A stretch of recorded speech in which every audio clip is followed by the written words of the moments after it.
Good morning students. आज आपका जो है एक अलग से 16 मार्क्स का बहुत ही इंपॉर्टेंट क्वेश्चन शुरू होने वाला है। वो है भारतीय संघात्मक शासन प्रणाली की एकात्मक विशेषताएं। यानी कि भारत में, मैंने जैसे लास्ट वीडियो में बताया कि भारत जो है एक संघीय प्रणाली है, लेकिन उस संघीय प्रणाली में बहुत सारे ऐसे गुण हैं जो कि केंद्र की तरफ ज़्यादा झुके हुए हैं, या एकात्मक भी कह सकते हैं कि, या फिर केंद्रीकृत भी कह सकते हैं। आपके 16 नंबर के क्वेश्चन में ऐसे पूछे गए भी है कि क्या भारतीय संविधान या भारतीय संघात्मक प्रणाली केंद्रीकृत है या केंद्र की तरफ अधिक झुकी हुई है, राज्यों को कम अधिकार है। तो उसी के बारे में आज हम पढ़ने वाले हैं। इसमें मैं आपको कुछ विशेषताएं बताऊंगी, जैसे कि मैंने इंट्रोडक्शन और डेफिनेशन में ऑलरेडी आपको प्रीवियस वीडियोस में बता चुकी हूं। तो इसमें हम पहली जो विशेषता की बात करेंगे वो है division of powers in the favour of state. यानी कि पहली भारतीय संविधान की या भारतीय संघात्मक प्रणाली की पहली एक विशेषता ये है, जो ये साफ साफ दिखाती है कि जो हमारे संविधान है या हमारा संघवाद है वो केंद्र की ओर झुकाव है। और वो क्या है? शक्तियों का विभाजन। भारतीय संविधान में केंद्र राज्यों के बीच शक्तियों का विभाजन किया गया है। ये मैंने आपको लास्ट वीडियो में भी बहुत अच्छे से एक्सप्लेन किया था। इसमें आप देखेंगे केंद्र अधिक शक्तिशाली बनाया गया है। कैसे? आपको पता है 3 सूचियां हैं। एक केंद्र संघ सूची है जिसे सेंट्रल लिस्ट बोलते हैं, जिसमें पहले 97 विषय हुआ करते थे, आज 99 है। एक राज्य सूची है जिसमें 61 विषय हैं, पहले 66 हुआ करते थे। एक संवर्ती यानी कंकरेंट लिस्ट है जिसमें 52 विषय थे, और जब भारत संविधान हुआ था मूलतः तब 47 थे। बच्चों, मैं ये आपको इसलिए मैं बता रही हूँ क्योंकि कई बार ये पूछ लिया जाता है कि संवर्ती सूची में, फॉर एग्जांपल संवर्ती सूची में मूलतः कितने विषय थे। मूलतः और अब, इनमें आपको डिफरेंस समझना जरूरी है। मूलतः का मतलब जब हमारा भारतीय संविधान लागू हुआ था उस समय कितनी संवर्ती सूची में कितने विषय थे, और अब ये बढ़कर कितने हो गए हैं। तो आप यहाँ पर सभी में देखेंगे कि केंद्र सरकार जो है वो एकमात्र ऐसी है जिसके विषय बढ़े हैं, 97 से 99 हुए हैं। राज्य सूची के घटा दिए गए हैं, 66 से 61 हो गए। संवर्ती सूची के 47 से 52 हो गए, जहां पर केंद्र और राज्य दोनों अपने कानून बना सकता है, वो विषय दिए गए हैं। लेकिन अगर राज्य और केंद्र के कानून में किसी प्रकार का क्लैश होता है तो वहां पर केंद्र सरकार का कानून लागू होगा। तो यहाँ पर इन तीनों में ही आप देख सकते हैं कितना बड़ा भेद है, कि एक तो विषय कम है राज्य सूची के, दूसरा केंद्र बहुत अधिक प्रभावित है। राज्य सूची के जितने विषय थे वो भी घटा दिए गए हैं। दूसरा संवर्ती सूची में तो केंद्र अधिक प्रभावशाली है। इसी तरह एक चौथे प्रकार की शक्ति भी होती है, अवशेष शक्तियां। वो कौन सी होती है? आपने ये लास्ट टाइम में भी पढ़ा होगा। ये वो शक्तियां जो ना केंद्र सूची में दी गई है, ना राज्य सूची में दी गई है, ना संवर्ती सूची में दी गई है। इन्हें रेजिडियरी पावर्स कहते हैं। इन पे पूरा अधिकार केंद्र का है। तो इस तरह से भी हम देखकर कह सकते हैं कि केंद्र यहाँ पर भी बहुत अधिक शक्तिशाली या पावरफुल है। तो अब इस अगर दूसरे पॉइंट की बात करें तो राष्ट्रपति की संकटकालीन शक्तियाँ ये बताती हैं कि भारतीय संघ जो है केंद्र की अधिक मानता है या एकात्मकता की ओर झुका हुआ है। यहाँ पर राष्ट्रपति की जो इमरजेंसी पावर्स हैं उनमें आपको 3 अनुच्छेद बहुत अच्छे से याद करने हैं। ये है 352 आर्टिकल, 3 आर्टिकल्स। अब इनको मैं जब एक्सप्लेन करूँगी तो आपको ये पता चल जाएगा कि किस तरह से राष्ट्रपति, जो कि केंद्र सरकार या केंद्र का व्यक्ति माना जाता है, पूरे भारत का प्रथम व्यक्ति माना जाता है, वो किस प्रकार से राज्यों के ऊपर भी बहुत अधिक प्रभावी है। जहाँ पर राज्यों की नहीं चलती है वहाँ पर, जैसे कि पहले मैं इनको एक्सप्लेन करके बता देती हूँ। अनुच्छेद 352 जो है राष्ट्रीय आपातकाल है, नेशनल इमरजेंसी। पूरे देश में युद्ध, आंतरिक अस्थिरता और बाहर बहुत सारे ऐसे कारणों से, कई बार 3-4 कारण हैं जिनसे मैं लास्ट सेम में करवा चुकी हूँ आपको ये। तो 352 लगाया जाता है। तो ये इसमें जब ये नेशनल इमरजेंसी लगाई जाती है तो राज्य सरकारों से नहीं पूछा जाता, केंद्र सरकार इसको राष्ट्रपति के माध्यम से लगवा देती है। तो यहाँ पे भी आप देख सकते हो कि केंद्र की तरफ भारतीय संघ झुका हुआ है, क्योंकि राज्यों से पूछा ही नहीं जा रहा। केंद्र को बहुत अधिक शक्तिशाली बना दिया नेशनल इमरजेंसी लगाने में। फिर अनुच्छेद 352 की बात करें तो राष्ट्रपति शासन, जिसे प्रेसिडेंशियल रूल भी कहते हैं, ये लगता तो राज्यों के अंदर है, लेकिन राज्यों का राज्यपाल जो कि केंद्र सरकार द्वारा चुने जाते हैं, वो राज्यपाल जब राष्ट्रपति को लिखित में यह बात कह दे कि ये जो राज्य है जिसका वो राज्यपाल है, उस राज्य में संविधान के अनुसार काम नहीं हो रहा है, सरकार संविधान के अनुसार नहीं चल रही है, तो संवैधानिक मशीनरी यहाँ पर फेल हो गई है, तो राष्ट्रपति से वो दरख्वास्त करता है कि इस जो है राज्य में राष्ट्रपति शासन लगा दिया जाए, यानी कि पूरा का पूरा शासन जो है राष्ट्रपति अपने हाथ में, या यूं कहें तो राज्यपाल के माध्यम से केंद्र सरकार अपने हाथ में ले लेती है। तो यहाँ पे भी आप देखेंगे कि जो राज्य सरकारें हैं, जो मुख्यमंत्री और उनका मंत्रिमंडल होता है, उनके पास शक्ति नहीं है राष्ट्रपति शासन को लगाने की या हटाने की। यहाँ पर भी केंद्र को बहुत अधिक प्रभावशाली बनाया गया है। इसी तरह से अनुच्छेद 360 की बात करें तो वो वित्तीय आपातकाल, फिनेंशियल इमरजेंसी की बात करता है, जिसमें कहा गया है कि पूरे देश में अगर किसी तरह से आर्थिक कमी आ जाती है या धन बहुत कम रह जाता है देश को चलाने के लिए, तो वहाँ पर फिनेंशियल इमरजेंसी लगा दी जाएगी। तो ये भी पूरी तरह से केंद्र सरकार लगा सकती है, राज्यों का इसमें कोई भी लेना देना नहीं होता है। तो राष्ट्रपति की जो तीनों पावर्स हैं, आपातकालीन या संकटकालीन, ये तीनों ही पावर्स जो हैं केंद्र सरकार के हाथ में हैं, यहाँ राज्यों की बिल्कुल भी नहीं चलती। तो इससे पता चलता है कि केंद्र सरकार अधिक शक्तिशाली है। इस वजह से जो हमारा संघ है वो एकात्मकता की ओर झुका हुआ है। तीसरा है, साधारण स्थितियों में भी संसद को राज्य सूची में दिए गए विषयों पर कानून बनाने का अधिकार है। देखिए, इसको साधारण स्थिति सबसे पहले समझिए कि क्यों कहा गया है।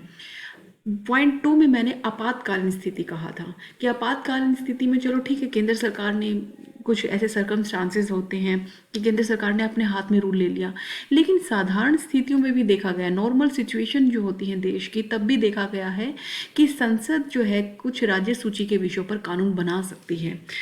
तो इस वजह से भी लगता है कि जो केंद्र सरकार है वो ज़्यादा प्रभावशाली है और एकात्मकता की तरफ हमारा संघवाद झुका हुआ है। इसमें 3 आपको अनुच्छेद ध्यान रखने हैं। एक अनुच्छेद 249, जिसमें ये कहा, जिसमें जो राज्यसभा है जो कि केंद्र का ही एक केंद्र की संसद का एक सदन है, यानी कि संघ की जो संसद है उसका एक सदन है राज्यसभा, अगर उसे लगता है कि कोई विषय राष्ट्रीय महत्व का है और वो राज्य सूची में शामिल है, तो वो राज्य सूची के उस विषय पर कानून बनाने के लिए, राज्य सूची का तो आपको पता है कि राज्य सूची के विषयों पर राज्य सरकारें ही कानून बना सकती हैं, लेकिन राज्यसभा को अगर लगता है कि विषय राष्ट्रीय महत्व का है तो वह संघीय संसद को, यानी कि संसद को बोल सकती है कि उस पर कानून बनाए, ना कि राज्य सरकार।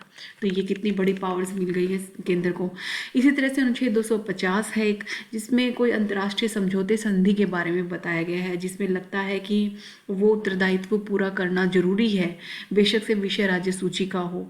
तो ऐसे में राज्य सूची के विषय पर कानून बना सकती है संसद। तो एक और इम्पोर्टेंट जो है यहाँ पर केंद्र को शक्ति मिल गई है। फिर अनुच्छेद 252 की बात करें तो ये जो है राज्य यहाँ पर राज्य को लगता है, एक या दो से अधिक राज्यों को लगता है कि वो राज्य सूची के विषय पर कानून बनाने में समर्थ नहीं है, तो वो संसद को बोल सकते हैं कि आप हमारे लिए कानून बना दीजिए। तो 249, 250 में आप देखेंगे केंद्र पूरी तरह से शक्तिशाली है राज्य सूची के बारे में कानून बनाने के लिए, संसद को पूरी शक्ति है। लेकिन 252 में थोड़ा सा आपको यहाँ पे मॉडरेट सा लगेगा, क्योंकि यहाँ पे राज्य सरकारें जो है प्रार्थना कर रही है संसद से। तो ये है कि 252 के तहत संसद अपने आप से राज्य सूची पर कानून नहीं बना सकती। यहाँ पर थोड़ा सा राज्यों को छूट दिया गया है, लेकिन हम देख सकते हैं कि केंद्र सरकार कितनी प्रभावशाली है कि राज्य सूची के बारे में कानून बना सकती है, लेकिन राज्य जो है केंद्र सूची पर लेकर कभी भी कानून नहीं बना सकता। तो ये बहुत बड़ी पावर जो है केंद्र सरकार को दे दी गई है। अब हम आते हैं 4th पॉइंट पे, जिसमें बताया कि जो राज्य के राज्यपाल हैं वो राष्ट्रपति द्वारा नियुक्त किए जाते हैं। आपको ये पता है कि राज्य का प्रथम नागरिक कौन है? राज्यपाल होता है। और राज्यपाल जो है सारे संवैधानिक मामले जो है देखता है। जिस तरह से राष्ट्रपति काम करता है, इसी तरह से राज्यपाल भी काम करता है। लेकिन राज्यपाल को राष्ट्रपति से थोड़ी सी ज़्यादा शक्ति उस मामले में मिल गई है कि अगर उसे लगता है कि राज्य में कुछ गड़बड़ी हो रही है, मुख्यमंत्री कुछ गड़बड़ी कर रहा है, तो राष्ट्रपति को जो है राष्ट्रपति को बोल सकता है वो। तो राष्ट्रपति के एजेंट के तौर पर माना जाता है राज्यपाल को, गवर्नर को। तो देखिए इतनी बड़ी पोस्ट है राज्यपाल, इसकी नियुक्ति करते वक्त, राज्य के ही इस प्रथम व्यक्ति की नियुक्ति करते वक्त जो है राज्य सरकारों से पूछा नहीं जाता। हालांकि एक परंपरा जरूर बन गई है कि मुख्यमंत्री से पूछ लिया जाता है, लेकिन कौन राज्यपाल बनेगा ये डिसाइड केंद्र सरकार करती है राष्ट्रपति के माध्यम से। तो राज्यपाल की नियुक्ति करना, उसे पद से हटाना, ये दोनों ही केंद्र सरकार के हाथ में है, जिससे ये लगता है कि राज्य सरकार को उतनी ज़्यादा छूट नहीं मिली हुई है जितनी कि राष्ट्रपति को मिली हुई है। फिर आते हैं राज्य की सीमाओं में परिवर्तन, चेंजेस इन द बाउंड्रीज और टेरिटरी ऑफ द स्टेट्स। देखिए, संसद को पूरा अधिकार है कि राज्य की सीमाओं में परिवर्तन कर सकें। जैसे हरियाणा राज्य है, हरियाणा और पंजाब एक ही राज्य हुआ करते थे 1966 से पहले तक, लेकिन हरियाणा और राज्य को अलग करने के लिए कानून पास संसद ही कर सकती है, राज्य सरकारें इसमें कुछ नहीं कर सकती है। तो संसद को पूरा अधिकार है कि वो कानून बना सकता है राज्य की सीमाओं में परिवर्तन करने के लिए। अनुच्छेद 3 के तहत ये कहा भी गया है कि संसद चाहे तो 2 या 2 से अधिक राज्यों को साथ मिला भी सकती है, एक राज्य को 2 राज्यों में बांट भी सकती है, या फिर एक नया राज्य ही एक राज्य से बना सकती है।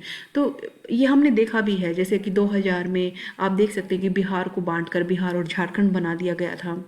1966 में हरियाणा और पंजाब बना दिया गया था। तो नए राज्य जो है बनाती है, नए राज्यों को शामिल भी कर सकते हैं। जैसे 1975 में जो है 35वें संविधान संशोधन द्वारा सिक्किम को शामिल किया गया था एक नए राज्य के तौर पर। सीमाओं में भी परिवर्तन कर सकती है कि कितनी किस राज्य की सीमा होगी। इवन आप अगर जिले का नाम भी बदलना चाहते हैं तो उसके लिए भी संसद की अनुमति की जरूरत है। जैसे कि हरियाणा में गुरुग्राम गुड़गांव को किया गया था, तो वहाँ पर राज्य सरकार अपनी तरफ से नहीं कर सकती है। राज्य सरकार हालांकि प्रस्ताव भेज सकती है, जिसे संसद अगर चाहे यानी केंद्र सरकार जो है कानून के द्वारा नाम बदल सकती है। तो आप सोच सकते हैं कि कितनी ज़्यादा घुसपैठ है राज्य सरकारों के कामों में, राज्य की सीमाओं के बारे में डिसीजन लेने को लेकर केंद्र सरकार कितनी शक्तिशाली, जिससे कि लगता है कि जो भारतीय संघ है वो कहीं ना कहीं केंद्रीकृत है या एकात्मकता की ओर झुका हुआ है। फिर हम बात करते हैं छोटे छोटे पॉइंट्स जो हैं, ये आप फर्स्ट सेम में बहुत अच्छे से पढ़ चुके हैं सेकंड चैप्टर में, लेकिन फिर से आप लोगों की एक तरह से रिवीजन ही हो रही है।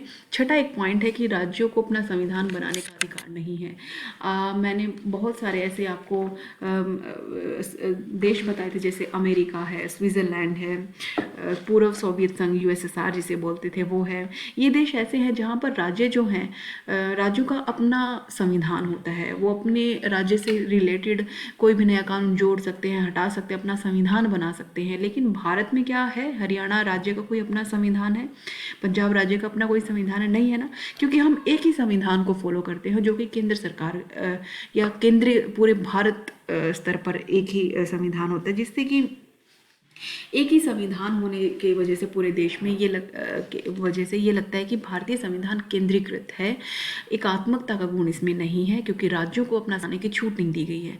फिर राज्यसभा में राज्यों में असमान प्रतिनिधित्व है। आप अमेरिका का अगर एग्जाम्पल दें, जो वहाँ की सीनेट है, जिसे राज्यसभा के तौर पे ही देखा जाता है एक तरह से, तो वहाँ की सीनेट में 100 सदस्य हैं, और वो जो 100 सदस्य हैं, अमेरिका में 50 राज्य हैं, प्रत्येक राज्य से 2 सदस्य चुनकर गए हैं, तो राज्यसभा में 100 सदस्य हो गए। तो हर राज्य, चाहे राज्य छोटा है, चाहे राज्य बड़ा है, चाहे राज्य की पॉपुलेशन कम है ज़्यादा है, हर राज्य से 2 सदस्य चुनकर जाएंगे। तो इससे राज्यों को एक समानता सी महसूस होती है। लेकिन भारत में ऐसा नहीं है। भारत में जो असमान प्रतिनिधित्व है, जितना बड़ा राज्य, जितनी ज़्यादा पॉपुलेशन, वहाँ से उतने ही ज़्यादा जो है राज्यसभा के सदस्य चुनकर जा सकती है। इस तरह से छोटे और बड़े राज्य में भी भेदभाव सा देखने को मिलता है। इससे जो छोटे राज्य होते हैं उनका उतना जो महत्व कम आंक कर देखती है केंद्र सरकार। तो इससे लगता है कि राज्यसभा में राज्यों का प्रतिनिधित्व भी पूरा नहीं दिया गया, समान नहीं दिया गया, जिससे कि लगता है कि कहीं ना कहीं केंद्र की चलती है, केंद्र अधिक शक्तिशाली है। फिर है इकहरी नागरिकता, सिंगल सिटीजनशिप, यानी कि राज्यों की अलग से नागरिकता नहीं। अगर अमेरिका की बात करें तो अमेरिका में आप देख सकते हैं कि अमेरिका की अलग से नागरिकता है, वहाँ पे दोहरी नागरिकता है, और राज्यों को अलग से नागरिकता दी है। इस प्रकार से वहाँ दोहरी नागरिकता है, लेकिन भारत में एक ही नागरिकता है। हम सब भारतीय नागरिक हैं। ऐसा नहीं कि हम हरियाणा, पंजाब, उत्तर प्रदेश, कर्नाटका, महाराष्ट्र इनके सिर्फ इनके भी नागरिक हैं। नागरिकता एक ही है, एक ही आधार कार्ड है हमारा। तो इकहरी नागरिकता है। तो राज्य सरकार कहीं ना कहीं उनको कम महत्व लगता है कि हम सिटीजन को अपनी नागरिकता नहीं दे सकते हैं।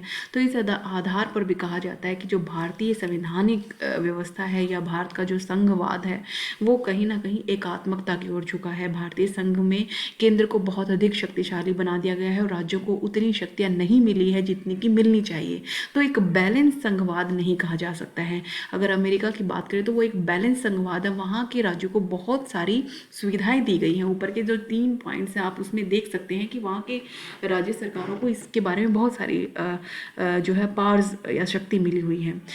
नेक्स्ट वीडियो में मैं आपको 9th और 10th और आगे के और जो 17 पॉइंट्स है वो मैं आपको करवाऊँगी। इस वीडियो के लिए इतना ही।